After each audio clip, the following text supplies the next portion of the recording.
ଶ୍ରୋତା ବନ୍ଧୁ, ଆଜି ଆପଣମାନଙ୍କ ସମ୍ମୁଖକୁ ନେଇ ଆସିଛି ଆଉ ଗୋଟିଏ କବିତା। ଏହି କବିତାରେ ବର୍ଷା ଛାଡ଼ି ଯାଇଥିବାର ଗୋଟିଏ ଗ୍ରାମୀଣ ଚିତ୍ର ବର୍ଣ୍ଣନା କରାଯାଇଛି। କବିତାର ଟପିକ୍ ରହିଛି ଥମିଲା ବରଷା। ତେବେ ଆସନ୍ତୁ କବିତାଟି ପଢ଼ି ଶୁଣିବା। ଥମିଲା ବରଷା ବାଦଲ ଫାଙ୍କରୁ କାଢ଼ିଲା ସୂରୁଜ ମୁହଁ, ସୁବର୍ଣ୍ଣ ରେଣୁକୁ ବୁଣିଲା ଧରାରେ ଛୁଟିଲା ଆନନ୍ଦ ସୁଅ।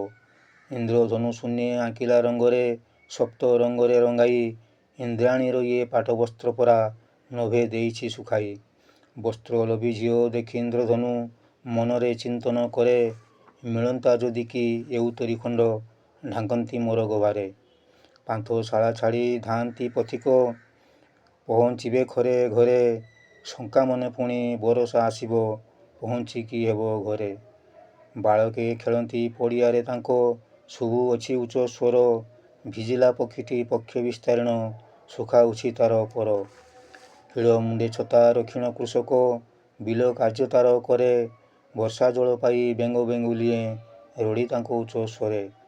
ଜନଶୂନ୍ୟ ରାସ୍ତା ଆଶ୍ରୟ ନ ପାଇ, ଭିଜି ଅଛି ଭିକାରୀଟି, ଶୀତଳ ପବନେ କମ୍ପିତ ଶରୀର, ଯାଏ ମୋ ହୃଦୟ ଫାଟି। ଦୁଃଖୀ ଦରିଦ୍ରକୁ ଦେଖିଦେଲେ ସିନା ହୃଦୟ ଯାଏ ତରଳି, ସାହାଯ୍ୟର ହାତ ବଢ଼ାଇ ପାରେନି ମୁଁ ନିଜେ ଦରିଦ୍ର ବୋଲି।